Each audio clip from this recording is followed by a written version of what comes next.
హైదరాబాద్లో కుండపోత వర్షంతో రోడ్లన్నీ జలమయమయ్యాయి. 3 రోజులు రాష్ట్ర వ్యాప్తంగా భారీ వర్ష సూచన నేపథ్యంలో ప్రభుత్వం అలర్ట్ అయింది. ఇప్పటికే పలు జిల్లాలలో పాఠశాలలకు సెలవులు ప్రకటించింది విద్యాశాఖ. వైద్య ఆరోగ్య, ఇరిగేషన్ శాఖల అధికారులను అప్రమత్తం చేసింది ప్రభుత్వం. అత్యవసర సమయంలో సేవలు అందించేందుకు హెలికాప్టర్లు కూడా సిద్ధం చేసింది.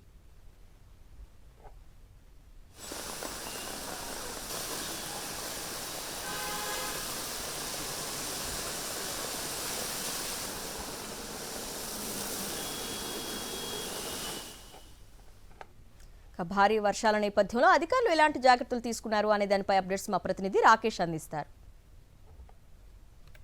హైదరాబాద్లో కుండపోత వర్షం కురుస్తూ ఉంది. నాంపల్లి, ఖైరతాబాద్, లకటి కపూల్, బంజారాహిల్స్, లూబిలితో పాటు గ్రేటర్ హైదరాబాద్లో ప్రధాన కూడళ్ల దగ్గర కూడా పూర్తిస్థాయిలో కూడా ఈ భారీ వర్షంతో నీటి మట్టం అంతకంతగా పెరిగిపోతూ ఉంది. రోడ్లపైకి నీరు వచ్చి చేరుతుందంతో కూడా భారీగా ట్రాఫిక్ జాము ఏర్పడుతుంది.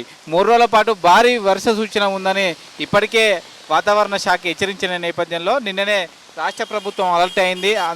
జిల్లా వ్యాప్తంగా అన్ని జిల్లాలకు సంబంధించిన కలెక్టర్లతో CM Revanth Reddy video conference నిర్వహించారు. అత్యవసర పరిస్థితుల నేపథ్యంలో సంబంధించి కలెక్టర్లే అన్ని రకాల వ్యవహారాలు చూసుకోవాలంటే కూడా ఆదేశాలు జారీ చేశారు. ముఖ్యంగా విపత్తులకు సంబంధించి ప్రత్యేకమైన నిధులు కూడా రాష్ట్ర ప్రభుత్వం విడుదల చేసింది. దాన్ని సద్వినియోగం చేసుకోవాలంటే కూడా సీఎం రేవంత్ రెడ్డి అధికారులకు ఆదేశాలు జారీ చేశారు. ఇప్పటికే సంబంధించి చాలా వరకు జిల్లాలో కూడా అన్ని ప్రభుత్వ ప్రైవేట్ పాఠశాలలకు సెలవులు ఇవ్వడం జరిగింది. హైదరాబాద్లో ఈరోజు ఒంటిపూట బడులుగా ఇప్పటికే విద్యాశాఖ ఆదేశాలు జారీ చేసింది. ఐటీతో పాటు మిగతా ప్రైవేట్ సెక్టార్కు సంబంధించిన ఉద్యోగస్తులు కూడా ఇంటి దగ్గర నుంచి పనిచేసే విధంగా కూడా ఆదేశాలు జారీ చేశారు. అయితే కొన్ని ఐటీ కంపెనీలు మాత్రం ఖచ్చితంగా ఆఫీస్కి రావాలనే ఆదేశాలు రావడంతో కూడా అందరూ కూడా ఆఫీసు వెళ్లాల్సిన పరిస్థితి ఏర్పడింది. ఇక దీంతో పాటు వైద్య ఆరోగ్య శాఖతో పాటు ఇరిగేషన్కి సంబంధించిన శాఖలను కూడా సీఎం రేవంత్ రెడ్డి అలర్ట్ చేశారు. కొద్దిసేపటి క్రితమే వైద్య ఆరోగ్య శాఖకు సంబంధించిన మంత్రి దామోదర్ రాజనరసింహ అన్ని జిల్లాలకు సంబంధించిన వైద్య ఆరోగ్య శాఖ ఉన్నతాధికారులతో వీడియో కాన్ఫరెన్స్ నిర్వహించారు.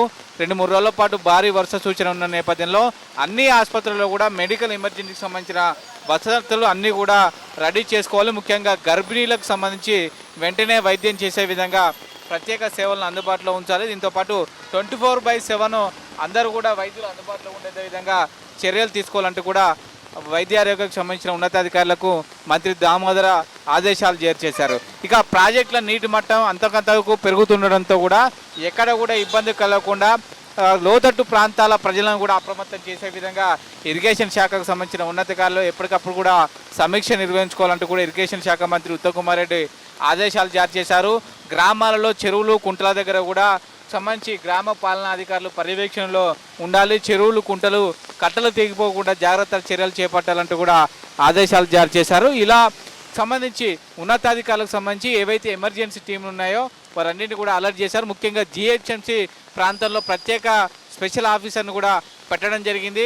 ట్యాంకు బండ్కు సంబంధించిన లోతట్టు ప్రాంతాల ప్రజలందరూ కూడా అప్రమత్తం చేశారు. దీంతోపాటు గండిపేట, ఎంఐఎస్ సాగర్కు సంబంధించిన చెరువుల నుంచి భారీగా నీరు బయటకు వస్తుండడంతో మూసి పర్యాటక ప్రాంత ప్రజలందరూ కూడా అలర్ట్ చేశారు. 3 రోజుల పాటు భారీ వర్షాల నేపథ్యంలో నీటి మట్టం పెరిగే అవకాశం ఉంది, వరదలు వచ్చే పరిస్థితి ఉన్న నేపథ్యంలో హైదరాబాద్లో ఉన్న లోతట్ట ప్రాంత ప్రజలందరూ కూడా అత్యవసరం అయితే జిహెచ్ఎంసీ అధికారులకు కాల్ చేయాలి, సురక్షిత ప్రాంతాలకు తరలి వెళ్ళాలంటూ కూడా ఆదేశాలు వెళ్ళాయి. ఈరోజు అర్ధరాత్రి ఇంకా భారీ వర్ష సూచన ఉందంటూ కూడా కొద్దిసేపటి క్రితమే వాతావరణ శాఖ హెచ్చరించిన నేపథ్యంలో ఎక్కడెక్కడైతే ఈ భారీ వర్ష సూచన ఉందో ఆ ప్రాంతాల ప్రజల్ని వీళ్ళని తొందరగా కూడా సురక్షిత ప్రాంతాలకు తరలించే విధంగా కూడా జిహెచ్ఎంసీ అధికారులు అయితే ప్రయత్నాలు చేస్తున్నారు. ఎమర్జెన్సీ టీమ్స్ కూడా 24/7 అందుబాటులో ఉండాలంటూ కూడా ఇప్పటికే హైదరాబాద్ ఇన్ఛార్జ్ మంత్రి పొన్నం ప్రభాకర్ కూడా సమీక్ష సమావేశం నిర్వహించారు. మొత్తం 3 రోజుల పాటు కూడా ప్రభుత్వ ఉద్యోగులందరూ కూడా సెలవులు రద్దు చేశారు. ఎమర్జెన్సీ సర్వీస్లో ఉన్న వాళ్ళు ఎవరు కూడా సెలవులో ఉన్నప్పటికీ వారందరూ కూడా తిరిగి విధుల్లో చేరాలంటూ కూడా ఆదేశాలు జారీ చేశారు. ఇక ప్రైవేట్ సెక్టార్లో ఉన్న వాళ్ళు మాత్రం సాధ్యమైనంత వరకు ఇళ్లలోనే ఉండి పనిచేయాలంటూ ఆదేశాలు వెళ్లడంతో పాటు అత్యవసరమైతే తప్ప బయటికి రావద్దంటూ కూడా మిగతా వారందరూ కూడా ప్రభుత్వం విజ్ఞప్తి చెప్తా ఉంది. ముఖ్యంగా పాడుబడ్డ బిల్డింగ్లో కానీ కూలిపోయే ప్రమాదంలో ఉన్న బిల్డింగ్లలో నివాసం ఉండొద్దంటూ కూడా ప్రభుత్వం చెప్తా ఉంది. హైదరాబాద్లో కుండపోత వర్షం కొడతా ఉంది. హైదరాబాద్ రోడ్లను కూడా జలమయమవుతున్న పరిస్థితి అయితే మనకు కనిపిస్తూ ఉంది. కెమెరా పర్సన్ క్రాంతితో రాకేష్ రెడ్డి, సాక్షి న్యూస్, హైదరాబాద్.